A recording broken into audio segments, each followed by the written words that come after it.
Hello again, everybody. Second Attack is here at my TNA Impact Wrestling Review Genesis Part 2 tonight, Thursday, January the 23rd, 2014. My first Impact Wrestling review in a while.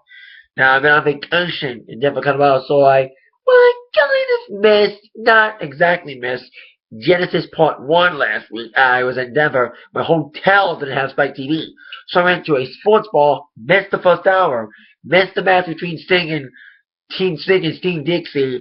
I got to see at least the second hour without the sound. I did see Madison Wayne become the new Knockouts champion in the silly-ass main event between Sting and Ethan Carter III with silly-ass, screwy-ass referee What Thoughts Bud.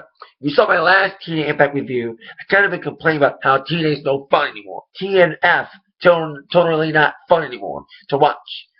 Well, tonight's Impact, kind of another mixed bag tonight. They had one great match between Kurt Angle and Mr. Bobby Roode. Then they fuck it up with another silly-ass, screwy-ass main event, which leads to the question as touted on my title. Is Sting really done in TNA? Well, like I said, I watched the Genesis last week, not the whole thing. So I just the picture, no sound. So I didn't hear that Sting and Magnus accepted a match for tonight's Impact for the TNA World Title with Sting's TNA career on the line. Plus, of this new storyline with this mystery investor, who I'm hearing is a little jab at Jeff Jarrett for leaving. So this mystery investor, whoever it is, probably be something screwy like, oh, who's the investor? Who will be revealed next week, what I'm hearing, with these American Wolves, these new guys from Ring of Honor coming in. Forgot the names. So, they're like, oh, who's the investor? Who's the investor? Something stupid, like, maybe it's like Tito Ortiz or something. Something stupid like that. Like, they're gonna hype it up, it's gonna be like something stupid. Like the McMahon storyline, like, who's the legitimate child? Hornswoggle. That's what I think is going to happen to this investor. But this investor guy, trying to save TNA from dying like I've been predicting for weeks, he made Sting and Magnus. Now, Sting wasn't eligible for a future title shot. Well, that's been lifted. Tonight, Sting will take on Magnus, and his career is on the line. And because Sting knows, and the investor knows, basically the investor's trying to trump Dixie and be on the faces side of the Dixies, having all the cronies get all the fun. So Sting has someone in his corner tonight, which was revealed during our first segment. As Magnus said, Sting, I gave you a little shot. You have your little investor guy adding these stipulations with this mystery guy in your corner.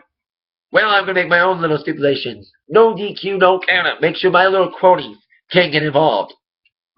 But it seems like Magnus, you sold out. Like, I've been wanting, if you see my TNA videos, I have been wanting Magnus to be world champion for a while. I've been seeing this push. But the way he won it, and the way he's now aligned himself with Dixie, I don't like it. I don't like his heel character. You know, his heel character, I just don't like the fact, I don't like the way he won it. You know, I like him, if he was a face champion, I would like him better as a face champion. As a heel champion, and basically a paper champion, the way he won it, you know, I just don't like him being champion if he wasn't a face. The way he won it, you know, I just don't like the way he became champion. So, back was like, listen, Sting, I'm going to beat you tonight, and I'm ready to destroy you tonight. I'm going to end your career and everything. So, indeed, Magnus got a little slap on Sting, and then Sting struck back and started punching the hell out of Magnus until the cronies started coming in. Rockstar Spud, EC3 came in, and here comes the man who will be in Sting's corner tonight. His former member of the Main Event Mafia, and former tag team champion partner of Magnus, Samoa Joe, came in to make the rescue. And Samoa Joe would take on Rockstar Spud tonight, as Spud would try to weaken Samoa Joe.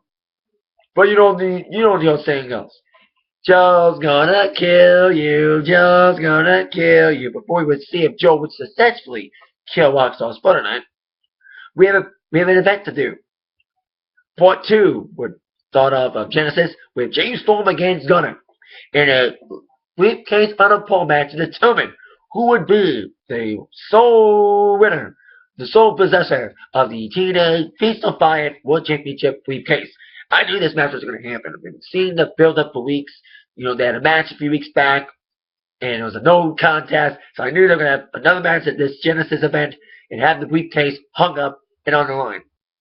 With that on the line, both guys were fighting their best in this matchup, and there was a couple of decent spots. I like one spot when Storm, because Storm's a big guy, Storm's about 250, 300 pounds or so, and Gunner's big too. So Storm and Gunner on the top trying to get the briefcase, and Storm nailed kind of like a Hurricanrana move up the top rope.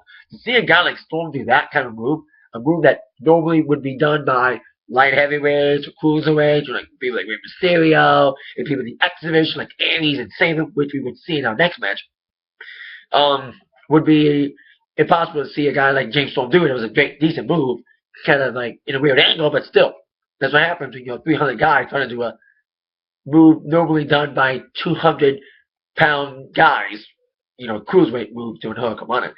And the ending was kind of interesting ending. If you watch my last TNA review, I've compared the TNA as the Detroit Lions of wrestling. They have a lot of talent, but they fuck things up. Well, I'm going to use the Detroit Lions analogy again for the ending of this matchup. Let's say you watch the Detroit Lions game. Matthew Stafford's trying to throw a big, long ball. Long pass to a random player. The random player catches it, but drops it, fumbles it, and the other team, one of their players, gets that fumble, recovers the ball, and gets a touchdown. Well, that's exactly kind of the ending of this matchup. Storm grabbed the briefcase. He climbed up to the top, got the briefcase, but dropped the briefcase. He fumbled the briefcase. So both guys were struggling to get that briefcase. Gunner recovered. He got the briefcase. He got full possession, and he won the matchup. Sorry, that's like the Detroit Lion move. Like James Storm was like the Detroit Lions guy. Lions trying to get the win. He's all tied up in the fourth quarter, and Stafford was trying to throw a big long ball to a Lions player. The Lions player dropped the ball, fumbled it, and the other team recovered for a touchdown. That's exactly what happened with this. Storm had the briefcase. He dropped it. He fumbled the ball. Gunner recovered. He got the briefcase. He won the match. So I bet you these two's little feud is over. But Gunner is still in full possession of the briefcase. We'll see how Magnus responds to Gunner if Magnus ends up retaining tonight. Well, see by the title, you know what happened, but still. We'll see when Gunner would cash his briefcase. I don't think Gunner deserves to be world champion. When he does cash in on his world championship match, I don't think Gunner's going to win the match. I've seen Feast of Fire guys cash in before the World Heavyweight Championship match and don't win it. Like Hernandez tried cashing in. He had a Feast of Fire briefcase for the world title shot and he lost. So we'll see if Gunner can break the Feast of Fire case curse and see if he can cash in successfully a world title shot with a briefcase, unlike Damien Sandow. Anyway, the match was okay. Gunner and Storm was okay. This was, like I said, a great spot.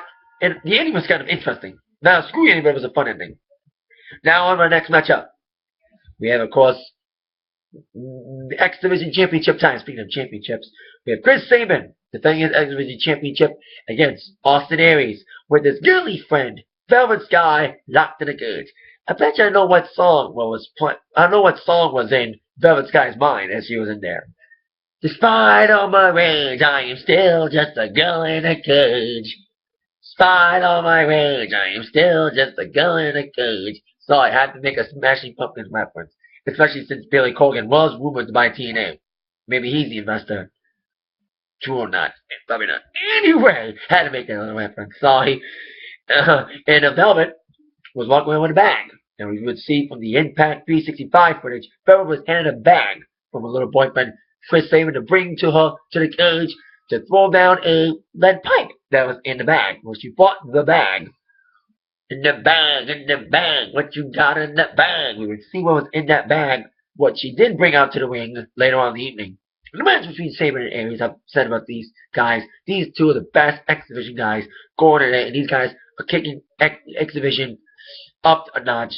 Being, the former world champions, being back in the division that basically made them. Seeing them fight in the X Division again was very great. And with Velvet not being much of a factor, well, she would kind of be, but not exactly. Exactly in Sabin's case, but still, decent matchup for both these guys. These guys are, these guys know each other in and out. These guys have been wrestling each other for years. X Division icons, both these guys, big legends in the X Division, former multi-time champions. And they put on once again a wrestling clinic. Again, Aries was on top of his game as usual, gutting it out. But of course, Sabin, who gave Velvet that little bag to bring out to the ring that would have the weapon that would help Sabin win. Despite Velvet being locked in a cage, we would see Velvet try to get involved as she would throw the bag to Sabin. As of course, Aries was trying all his big moves, his big IED moves, the brainbuster moves. But then, like I said, Sabin grabbed the bag from Velvet, hoping that he wanted her to bring out with her to the ring, and the bag would be in there. The lead pipe, along with the teddy bear. Well, Sabin opened the bag, only the teddy bear was in the bag. No weapon, no lead pipe. So with no weapon to save his ass, Aries went out for the kill, delivering a big X hand off the top rope and using the teddy bear underneath his tights. That's when he would nail the IED move and nailing his big finish, the brainbuster, and 1-2-3 victory for Austin Aries, regaining the X Division Championship, ending this series of matches tied before this match. Both guys had a victory over each other, 1-1. Now I kind of knew they were going to have a rematch, and now Aries ended the series, getting one match off on Sabin, winning 2 out of 3 of their matches and regaining the X Division Championship. Who knows? I think I've said this a few times in videos that I've been seeing this Sabin Velvet Sky relationship going down here. I've been seeing this whole storyline evolve, and I knew that some way, one way or another, Sabin and Velvet's going to break up. I think tonight was the nail in the coffin for their relationship, with Velvet screwing Chris Sabin out of the X Division Championship by not giving him the weapon that he'd been wanting her to bring out to the ring in that bag. So there you go. Sabin loses, Aries regains the X Division Championship. Now we had Velvet locked in a cage for our match here.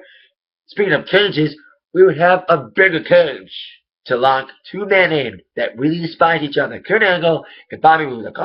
Speaking of combination of feuds, this Austin Aries Sabin feud, having one match, one victory over the other, each, 1-1, and having this being a woman match. Another feud had to end tonight, Kurt Angle and Bobby Roode in a steel cage match. Now, despite the shittiness and the stupidness of tonight's main event, the only redeeming factor from this Genesis Part 2 is the Kurt Angle Bobby Roode match. Like I said, I didn't see all of Impact last week.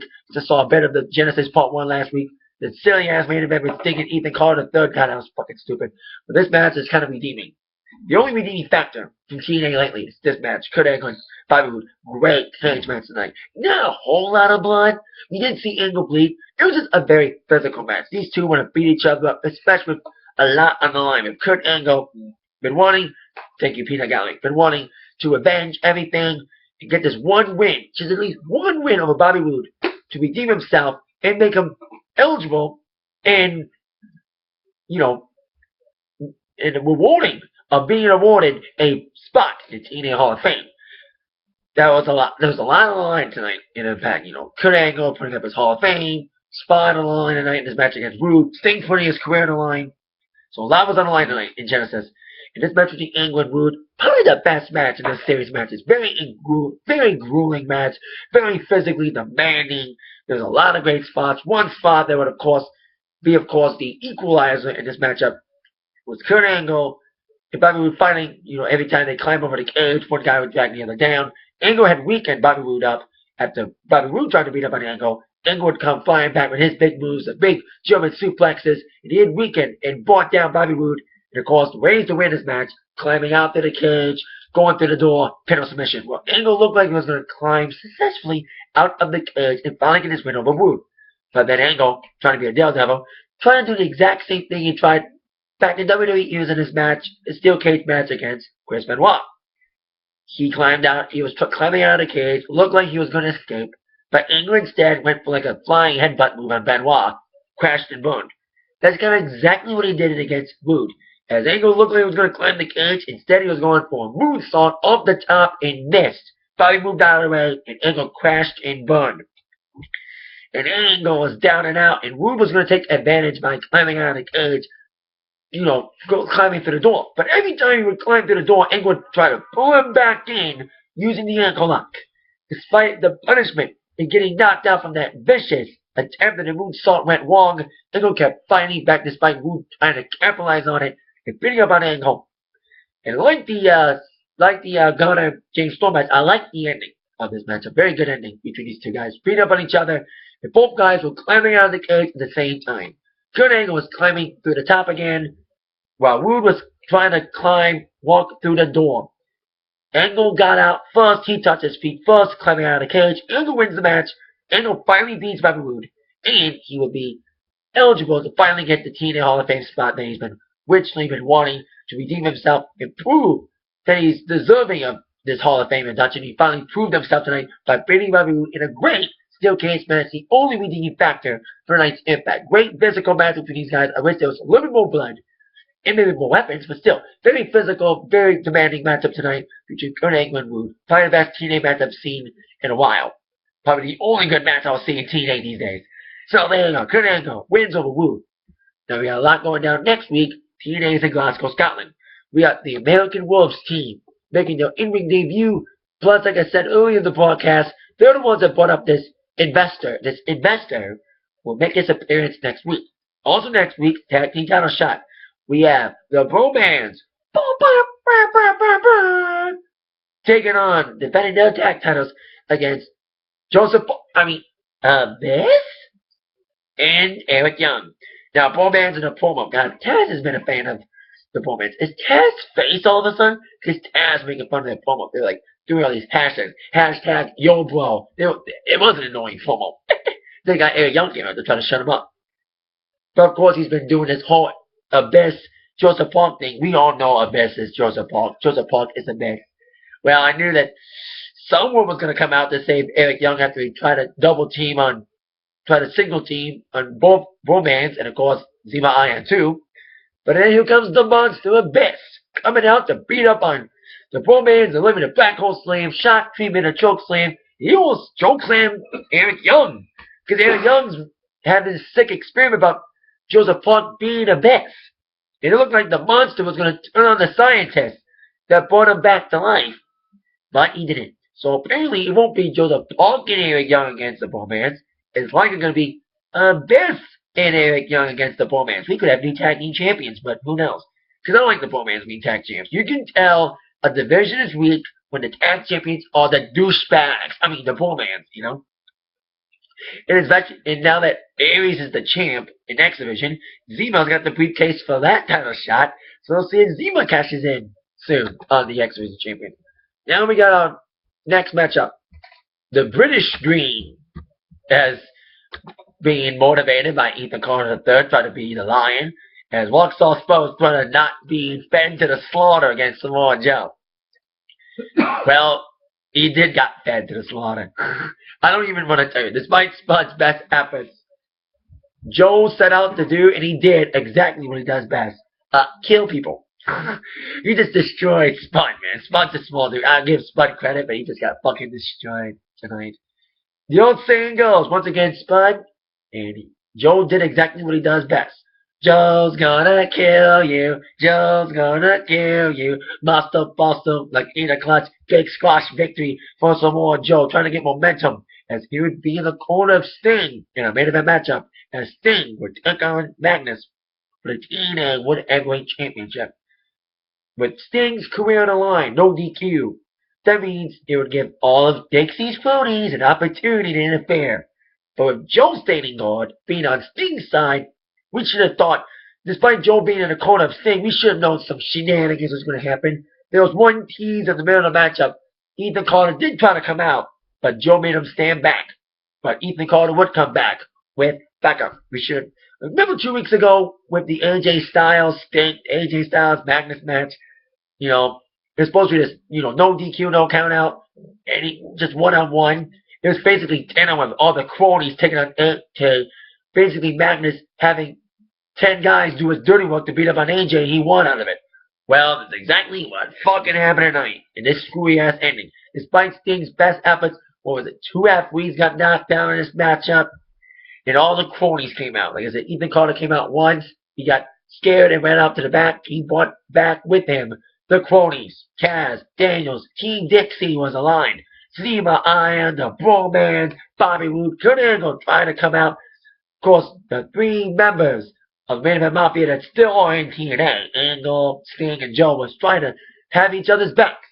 But the numbers game would be too much to handle. Roode was, of course, the last blow. Like he did to AJ Styles, Bobby Roode was the last blow to cost AJ the TNA title 2 weeks ago. That's exactly what happened tonight. As Sting tried to nail a Scorpion Deathlock on Magnus with the second referee down. Brian Hebner was the first referee. He got knocked out. Slick Johnson, the second referee. He was knocked out. And then Sting had a Scorpion Deathlock on Magnus, and Magnus was tapping away. With all the guys, with Angle and Samoa Joe, they fought all the other cronies to the back. With Samoa Joe flying out to take everybody out. With all the cronies taken out, besides Kaz still laying out, Kaz was down outside the ring. Everybody else, Kaz, his partner Daniels, and the Bullmans, and all them guys were fought out to the back. Bobby Roode, the only crony left. He took out Sting with a big, nasty elbow, taking him out. And Brian Hebner's dad, Earl Hebner, was pulled out, literally forced out to the ring by Dixie Carter to make the count. Despite resisting, trying to resist, he was being forced to do the 1, 2, 3, counting of Sting down on the mat after getting beat up by all of Dixie's cronies. Magnus would retain the TNA World Heavyweight Championship. Sting is done with TNA, at least for this time, for this juncture. Now, like I said, I like Magnus. I've been wanting him to be champion for a while. If you've been seeing on my TNA videos, I've been wanting Magnus to be champion, getting the big push. But now that he's got it, he's being a douchebag about the way he's won the championship and the way he's condoning himself as champion. I just don't like his one as champion. The way he's just... It's like the Miz. When Miz cashed in Money in the Bank, Miz, he didn't win a match legitimately. Like, we're doing Miz's first couple matches. Miz won because everybody helped him. Whether it's Alex Riley or Michael Cole. Miz just won just because everybody saved his fucking ass. And exactly what's happening with Magnus. Magnus is winning because everybody's saving his fucking ass. He just beats them up. And then every time he's weakened, he calls on his cronies to save his fucking ass. That's exactly what he's doing. He's got a lot of guys saving his ass and doing all his dirty work. And he wins just because he cheats. You've seen that with a lot of people, but seeing this with Magnus now, it's like, no one's having fun. When it comes to storyline-wise, Hardy's gone for a while unless he comes back or not. We don't know. Same with the Sting story. I've been hearing a lot of rumors about Sting going to WWE finally, That's why I think Sting's written out. I think this way to what, like Sting, getting fired, his contract being expired. I think it's one of two things. Number one, they're writing him out until Sting takes care of his contract dispute. Because everyone's contract is up. I think Dixie Carter brought that up a few weeks ago. I'm saying that it's contract renewal time. So that's what I think when it comes to storyline and also behind the scenes that Sting and TNA are having contract negotiations. It also could be a way to write out Sting, and Sting may go to WWE. We're hearing the rumors for years, but Sting going to WWE, more specifically, to take on The Undertaker in WrestleMania. I remember like a few years ago, everyone thought Sting was going to come to WWE, but it never happened. So who knows? Maybe Sting may finally change his mind about going to WWE and go to WWE at last. He may take on The Undertaker in a dream matchup. But we'll see how that goes. We'll see if Sting really comes back or not to TNA or not. We'll see. He may be written out for a while. With the UK tour coming up, a lot of guys are being written out. Storyline behind his team's wives, with Hardy being gone until probably at least a month until the UK tour is over. Maybe Hardy may come back or not. Whether or not his contract is renewed or not. Same with Sting. We'll see if he comes back or not to TNA, or will he finally go to WWE. So there you go. Screwy-ass main event tonight with Magnus retaining over Sting. Decent, great cage match between Angle and Roode, but the only redeeming part of this, once again, stupid, silly Impact tonight. Every time Impact does something good, like the Angle Roode match, they do something stupid, like the Magnus Sting match. Once again, comparing TNA to Detroit Lions. Every time you think, oh my god, TNA's gonna be good, they fuck it up with something stupid like the main event tonight. So, like, it's hard not to watch TNA. Like I said 3 weeks ago when I did my little rant 2 weeks ago. It's hard. It's like a drug. Wrestling's a drug. So, who knows what my future lies with TNA. But TNA saying it's a new era. Should be saying TNA Impact Wrestling. Same old bullshit. That is it for my TNA Impact Wrestling Genesis Part 2 review for tonight. With that in mind, involving its Act by the Review Bombs Act. Thank you all very much for watching. Have a great night. Have a great weekend, everybody. Yeah!